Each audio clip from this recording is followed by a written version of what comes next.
التماس دعا بسم اللہ الرحمن الرحیم اللہم کل ولی کل حجت ابن الحسن صلواتک علیہ وعلی آبائہ فی ہذہ الساعۃ وفی کل ساعہ ولیا وحافظا وقائدا وناصرا ودلیلا وعینا حتی تسکنہ ارضک طوعا وتمتعہ فیہا طویلا۔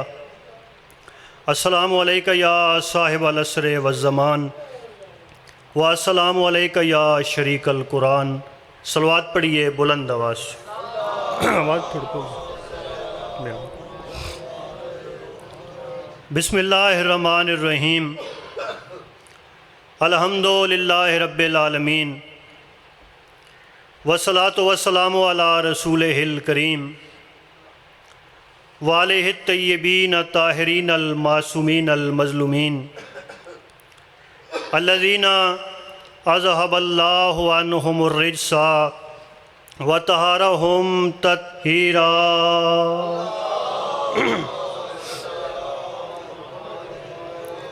ولعنۃ اللہ علی اعدائہم ملعونین اجمعین من یومنا ھذا الی یوم الدین۔ اما بعد فقد قال سبحانہ فی محکم کتابہ المجید وفرقانہ الحمید وقولہ الحق۔ بسم اللہ الرحمن الرحیم فاذکرونی اذکرکم واشکروا لی ولا تکفرون۔ صلوات پڑھیے بلند آواز سے۔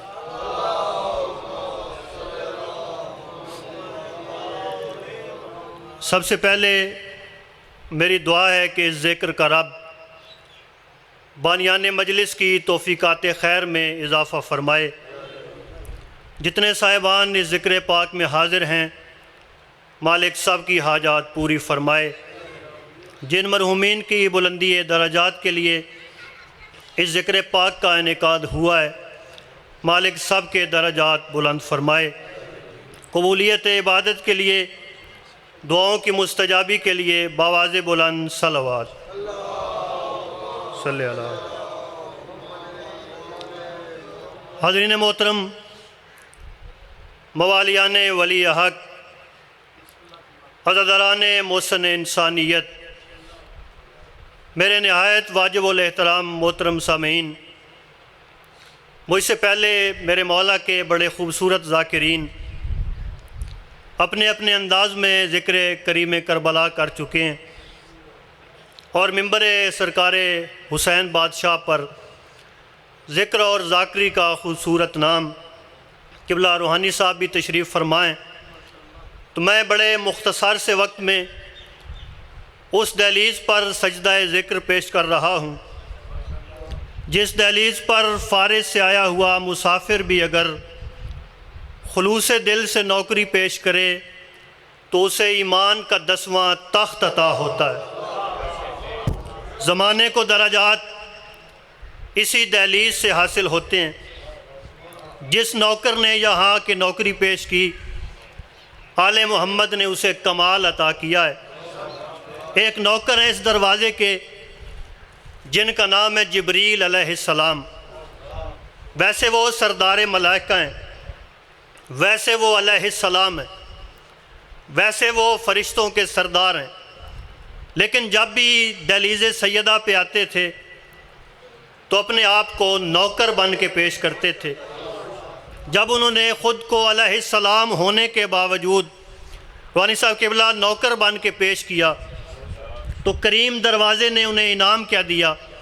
کریم دروازے نے کہا آپ فرشتوں کے سردار ہیں، آپ سردار ملائکہ ہیں، آپ علیہ السلام ہیں، آپ نوکر بن کے اس دروازے پہ آئے تو آئیے ہم آپ کو عزت عطا کرتے ہیں کہ پہلے آپ سید الملائکہ تھے، اب ہم تمہیں ترقی دے کے حسنین کا درزی بنا دیتے۔ بسم اللہ۔ تو قرآن حکیم کی بڑی معروف ترین آیہ مجیدہ آپ کے سامنے تلاوت کرنے کی عزت حاصل کی ہے۔ اسی پہ ہی چند لمحے کچھ عرض کروں اور منبر روحانی صاحب کے حوالے کروں۔ قرآن قانون کی کتاب ہے۔ اللہ نے قرآن جو نازل کیا اسے اللہ نے قانون بنا کے بھیجا۔ اگر قرآن میں آیات ہیں تو اللہ کا قانون ہے، اگر قرآن میں سورے ہیں تو اللہ کا قانون ہے، اگر قرآن میں زبر ہے تو اللہ کا قانون ہے، اگر قرآن میں زیر ہے تو اللہ کا قانون ہے۔ بلکہ ایسا اللہ کا قانون ہے، اگر بندہ زبر کو زیر کر دے، زیر کو زبر کر دے تو اس بندے کو پیش ہونا پڑ جاتا ہے۔ اب ایسا قانون ہے کہ اللہ نے ہر شے قانون بنا کے قرآن میں نازل کی۔ بلکہ بہت سی گفتگو کو ایک جملے میں کہوں، اگر قرآن میں صلوات ہے تو وہ بھی اللہ کا قانون، اگر قرآن میں لعنت ہے تو وہ بھی اللہ کا قانون۔ بسم اللہ۔ کیونکہ جہاں پر اللہ نے درود والی آیت نازل کی، اللہ نے کہا صلوات واجب ہے، وہ قرآن کی بڑی معروف آیت ہے، ان اللہ و ملائکتہ یصلون علی النبی، یہاں تک آیت پڑھ کے مکمل کر کے لوگ خاموش ہو گئے، یہاں پر بات مکمل نہیں ہوئی۔ اس سے اگلی آیت مولوی صاحبان نہیں پڑھتے، میں حسین کا سب سے چھوٹا ذاکر ہو کے وہ آیت مجیدہ پڑھ رہا ہوں۔ اللہ پہلے درود والوں پر درود پڑھتا ہے، پھر کہتے ہیں الذین یؤذون اللہ لعنہم الدنیا فی الآخرہ، جنہوں نے اللہ اور رسول کو اذیت دی، اللہ اور رسول کو تکلیف دی، ان پر دنیا میں بھی لعنت ہے، آخرت میں بھی لعنت۔ ان الذین، مولا آپ کو سلامت رکھے، آباد و شاد رکھے۔ تو اسی قانون کی کتاب میں، بلکہ یوں کہوں یہ جو ممبر سرکار حسین بادشاہ ہے، یہ اسی قانون کی روشنی میں ہم نے سجایا۔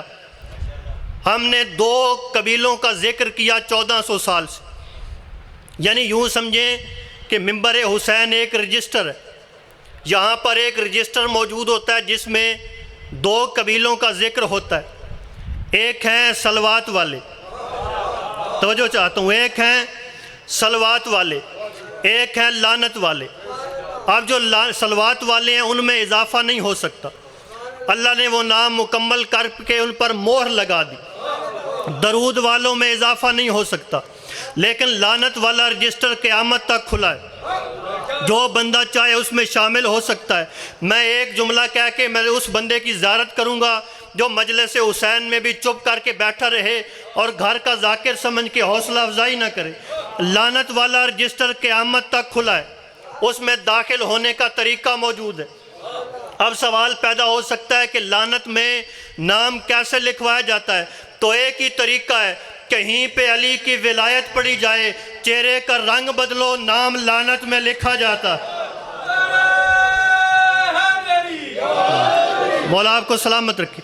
اور اسی قانون قدرت والی کتاب میں اللہ نے قانون پیش کیا۔ اللہ نے فرمایا فاذکرونی، میرا ذکر کرو، اذکرکم، پھر میں تمہارا ذکر کروں۔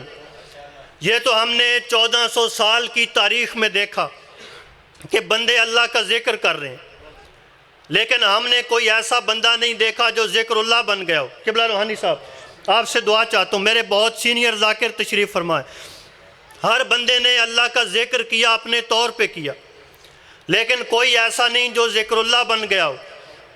دنیا نے تلاش کیا کہ کون سا بندہ ہے جس نے اللہ کا ذکر کیا ہو تو خود ذکر بن گیا ہو، بندے تلاش نہیں کر سکے۔ تو آئیے ہم آپ کو وہ ہستی بتا دیتے ہیں جس نے اللہ کا ذکر اس انداز سے کیا کہ پھر اس کی ذات بھی اللہ کا ذکر بن گئی۔ تو میں آپ کو مدینہ تو رسول میں لے چلتا ہوں، بڑا معروف ترین واقعہ ہے، جب نبیوں کے سلطان سجدے میں تھے، پشت پر مولا حسین آ کے بیٹھ گئے۔ چلے میں آپ کی ضیافت ایمانی کے لیے لفظ بدل کے کہہ دیتا ہوں، نبیوں کے سلطان سجدے میں تھے، پشت پر نماز آ کے بیٹھ گئی۔ ہائے ہائے، حقیقت صلاۃ پشت پہ آ کے بیٹھ گئی۔ نبیوں کے سلطان نے 72 مرتبہ پڑھا سبحان ربی الاعلیٰ و بحمدہ، بلکہ یوں کیوں نہ کہوں اس وقت تک پڑھتے رہے جب تک بات مکمل نہ ہو گئی۔ جب بات مکمل ہو گئی، طے ہو گئی، حسین بادشاہ نانا کی پشت سے اترے۔ اب روحانی صاحب قبلہ یہاں پر ایک دعوت فکر ہے۔ سوال ہے کہ نبیوں کے سلطان نے اپنے بیٹے کو پشت پہ کیوں بٹھایا؟ مسجد تھی مسجد نبوی، نبیوں کے سلطان سجدے میں تھے، پشت پر مولا حسین کو کیوں بٹھایا؟ کیونکہ نبیوں کے سلطان قیامت تک کے حالات جانتے تھے۔ سرکار دو عالم کو معلوم تھا کہ ایک وقت آئے گا جب لوگ علی کی ولایت کو بدعت کہیں گے، علی کی ولایت کو باطل کہیں گے، تو نبیوں کے سلطان نے حسین بادشاہ کو اپنی پشت پہ بٹھا کے قیامت تک کے مولویوں کو سمجھا دیا کہ آؤ دیکھو، جب بیٹے کے جسم سے میری باطل نہیں تو باپ کے اسم سے تمہاری باطل کیسے ہو جائے؟ بسم اللہ۔ مولا آپ کو سلامت رکھے، آباد و شاد رکھے۔ تو میں ذکر اللہ سمجھا رہا ہوں، جب یہ پیغام روحانی صاحب مکمل ہو گیا، نماز مکمل ہو گئی، دوسرے دن ایک صحابی رسول ہیں جن کا نام ہے حضرت ابو سعید خدری، سرکار دو عالم کے صحابی ہیں اور بڑی احادیث کے راوی ہیں۔ حسنین کے نانا کی خدمت میں حاضر ہوئے، کہنے لگے یا رسول اللہ، قرآن کی آیت ہے، اے ایمان والو اپنی اولاد اور مال کو اللہ کے ذکر میں رکاوٹ نہ بننے دو، اللہ کے ذکر میں حائل نہ ہونے دو۔ یا رسول اللہ، بھی کل کا واقعہ ہے، آپ نماز کی حالت میں تھے، آپ سجدے کی حالت میں تھے، آپ نے بیٹے کو پشت پہ بٹھا لیا، جب کہ آپ نے سجدے کی حالت میں حسین کو پشت پہ بٹھایا۔ حضور آواز دیکھ کہتے ابو سعید خدری، خبردار اب یہ دوبارہ سوال نہ کرنا، کل میری پشت پر میرا بیٹا نہیں اللہ کا ذکر بیٹھا تھا۔ آئے ہائے، اس کا مطلب ہے حسین بادشاہ وہ ہستی ہیں جو مجسم ذکر الہی ہیں، جنہوں نے ذکر خدا اس انداز میں کیا کہ وہ پھر ذکر اللہ خود بن گئے۔ حسین کی ذات ذکر اللہ ہے، اور یہ جو ہم ذکر آل محمد کرتے ہیں اپنی مرضی سے نہیں کرتے۔ ایک تو قرآن کی آیت ہے فَاذْكُرُونِي أَذْكُرُكُمْ، دوسرا سرکار دو عالم کی حدیث ہے، سنت سرکار دو عالم ہے۔ کتاب کا نام ہے الجمع والجوامع، ہماری کتاب نہیں، کتاب ان کی ہے جن کے لیے کتاب کافی ہے۔ بلکہ جو بندہ ابھی تک میرے ساتھ نہیں بولا، اب میں اس سے دعا لینا چاہتا ہوں۔ کتاب ان کی ہے جن کے لیے کتاب کافی ہے، اور 1400 سال کی تاریخ پڑھ کے دیکھو روحانی صاحب، جس بندے نے بھی سرکار دو عالم کے سامنے کہا یا جس زمانے میں بھی کہا میرے لیے کتاب کافی ہے، پھر اسے ہی کہنا پڑا اگر علی نہ ہوتے تو میں ہلاک ہو جاتا۔ بسم اللہ جناب یا علی۔ تو کتاب کا نام ہے الجمع والجوامع۔ سرکار دو عالم ہر نماز کے بعد جب نماز مکمل کرتے تھے تو مصلی عبادت پہ بیٹھ جاتے اور فضیلت امیر المومنین کی حدیثیں پڑھتے۔ اس کا مطلب ہے نبیوں کے سلطان کی واجب نماز کی تاکیبات کو ذکر علی کہتے ہیں۔ اب سرکار حدیث کیا پڑھتے؟ کبھی سرکار فرماتے ذکر علی یہ عبادہ، میرے بھائی علی کا ذکر عبادت ہے۔ کبھی فرماتے حب علی یہ عبادہ، علی کی محبت عبادت ہے۔ کبھی فرماتے ہیں نظر الی وجہ علی عبادہ، علی کے چہرے کو دیکھنا ثواب نہیں، اللہ کی عبادت ہے۔ تو روز سرکار علی کی شان میں حدیثیں پڑھتے تھے، روز حدیث مبارک پڑھتے تھے، اور کبھی فرماتے یا علی انت نفس الرحمن۔ اب میں اسی عنوان پہ، اسی جملے پہ فضائل کی ڈیوٹی سمیٹ لوں گا۔ اب اللہ نے علی مولا کو کیا کہا؟ پڑھیے قرآن سورہ آل عمران، جب 5 ہستیاں مباہلہ میں گئی تھی تو علی مولا کس مقام پہ فائز ہو کے گئے؟ اللہ نے کہا فَقُلْ تَعَالَوْا نَدْعُوا أَبْنَاءَنَا وَأَبْنَاءَكُمْ وَنِسَاءَنَا وَنِسَاءَكُمْ وَأَنفُسَنَا وَأَنفُسَكُمْ۔ اب نفس مصطفیٰ بن کے گئے علی مرتضیٰ، یعنی اللہ نے علی مولا کو نفس مصطفیٰ کہا، اللہ نے علی مولا کو نفس مصطفیٰ کہا۔ لیکن جب نبیوں کے سلطان کی باری آئی تو حضور نے فرمایا یا علی انت نفس الرحمن، تو نفس رحمان۔ اچھا اب نفس کہتے کسے؟ اب بڑا مشکل موضوع ایک جملے میں آسان کر کے پڑھوں۔ میں ذکر آل محمد کر رہا ہوں، روحانی صاحب کریں گے، بعد میں میرے استاد محترم پڑھیں گے۔ تو بعد میں کوئی پوچھے جی مجلس کس نے پڑھی، میں کہوں گا میں نے پڑھی، روحانی صاحب فرمائیں گے میں نے پڑھی، استاد محترم قبلہ فرمائیں گے میں نے پڑھی۔ اور اگر کوئی پوچھے کہ مجلس کس نے سنی، آپ میں سے ہر بندہ بسم اللہ ہر بندہ کہے گا میں نے سنی۔ یہ جو بندہ ساری زندگی میں کرتا ہے نا، اسے عربی میں نفس کہتے ہیں۔ اور ایک مقام ایسا آتا ہے جب بندہ میں نہیں کر سکتا، جب لوگ پوچھتے نا کون مرا، اس وقت یہ نہیں کہتا میں مرا، کیونکہ اس وقت میں مر چکی ہوتی۔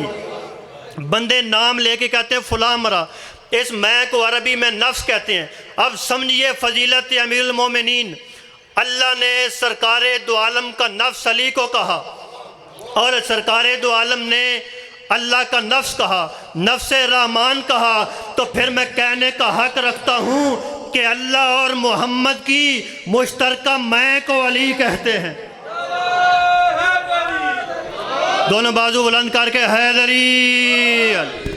بس عزادارو، اسی علی کی ولایت کو بچانے کے لیے علی کی بیٹیاں زخمی ہوئیں۔ میرے بعد بہت اچھے مولا کے مصائب خان تشریف فرمائیں، بڑے ادیب ذاکر تشریف فرمائیں۔ ذکر کرنا ہی ادب سے چاہیے۔ یہ وہ گھرانہ ہے جہاں انبیاء سر جھکا کے آتے ہیں، لیکن جب لائیو مجالس چلتی ہیں یا ہمارے اہل سنت بھائی مجلسوں میں آتے ہیں، وہ سوال کر کے کہتے ہیں کہ شیعہ بڑی عجیب قوم ہے، ایک ہی لمحے میں ذاکر کو داد دے رہی ہوتی ہے، اچانک ایک جملہ مصائب کا آتا ہے، نوجوان دھاڑے مار کے روتے ہیں۔ تو میں انہیں اپنے رونے کی وجہ بتا رہا ہوں کہ 1400 سال کی تاریخ پڑھ کے دیکھو، کلمہ پڑھنے والوں نے مصطفیٰ کے بیٹوں کو کم مارا ہے، بیٹیوں کو زیادہ مارا۔ اس گھر کے بیٹے بھی زخمی، اس گھر کی بیٹیاں بھی زخمی۔ بلکہ یوں کیوں نہ کہوں، علی مولا کائنات کے وہ مظلوم ہیں جن کے بیٹوں کو بھی مارا گیا، جن کی بیٹیوں کو بھی مارا گیا۔ طویل مصائب میں نے نہیں پڑھنا، آپ کے اور اپنے رونے کے لیے، تکمیل عبادت کے لیے 2 لفظ کہتا ہوں۔ کربلا میں 10 محرم آ گئی، یا یوں کیوں نہ کہوں عزادارو، وہ خیمہ جو 2 محرم کو عباس نے قرآن پڑھ کے لگایا تھا، وہی خیمہ 10 محرم کو امت نے نماز پڑھ کے جلا دیا۔ عزادارو، خیام جل گئے۔ خیام جلنے کے بعد بڑی معروف روایت ہے کہ جناب حر کی زوجہ ساقی کوثر کی اولاد کے لیے پانی لے کے آئیں اور شریکت الحسین کے سامنے پیش کیا۔ کہا علی کی بیٹی، ہم مہمان نوازی نہ کر سکے، پانی کا جام لے کے آئی ہوں۔ عزادارو، پانی بھرا گیا اور سب سے پہلے شریکت الحسین نے کیا فرمایا؟ عزادارو، بی بی پاک نے بلایا 3.5 سال کے عصمت کے قرآن کو، حسین کے سینے کے تعویذ کو، قتل حسین کے چشم دید گواہ کو۔ بی بی آواز دے کے کہتی ہیں سکینہ پانی پیو۔ کمال صبر سے بی بی آواز دے کے کہتی ہیں پھوپھی پہلے آپ پئیں۔ عزادارو، جب کہا نا پھوپھی پہلے آپ پئیں، تو شریکت الحسین آواز دے کے کہتی ہیں سکینہ، ہمارا آل محمد کا دستور ہے، جب ہمارے گھر کوئی تحفہ آتا ہے نا، ہم سب سے پہلے چھوٹوں کو دیتے ہیں۔ عزادارو، جیسے کہا نا ہمارے گھر کوئی تحفہ آئے، سب سے پہلے چھوٹوں کو دیتے ہیں۔ عزادارو، اتنا کہنا تھا، سکینہ نے پھوپھی سے جام لیا، جام لے کے جلتے ہوئے خیموں کی راکھ سے اٹھیں، چلتی چلتی مقتل کی طرف چلی گئیں۔ کچھ دیر گزرنے کے بعد بی بی آواز دے کے کہتی اماں فضا، سکینہ نے پانی کا جام لیا، لے کے مقتل کی طرف چلی گئی، ذرا جا کے دیکھیں نا کسے پانی پلانے گئی۔ عزیزدارو جیسے بی بی فضہ اٹھی نا، اٹھ کے دیکھا سکینہ روتی ہوئی مقتل سے واپس آ رہی تھی، تو بی بی فضہ آواز دے کے کہتی ہے سکینہ آپ نے پانی کا جام لیا، لے کے مقتل میں کیوں گئیں؟ تو بی بی آواز دے کے کہتی ہے پھوپھی نے کہا تھا جب کوئی تحفہ آئے تو سب سے پہلے چھوٹوں کو پلاتے ہیں، ایک مجھ سے چھوٹا ہے جو مقتل میں سو رہا ہے، میں اپنے بھائی کو پانی پلانے گئی تھی۔ فضہ آواز دے کے کہتی ہے سکینہ پھر بتاؤ نا جسے پانی پلانے گئی تھی اسے پانی پلائی ہو؟ جب کہا نا جسے پانی پلانے گئی تھی اسے پانی پلائی ہو؟ عزیزدارو سکینہ آواز دے کے کہتی ہے دادی میں اسے پانی کیسے پلاتی، میں جسے پانی پلانے گئی تھی اس کے ہونٹ کوئی کمینہ کاٹ گیا ہے۔ وَسَيَعْلَمُ الَّذِينَ ظَلَمُوا أَيَّ مُنْقَلِبٍ يَنْقَلِبُونَ وَلَعْنَةُ اللَّهِ عَلَىٰ قَوْمِ الظَّالِمِينَ۔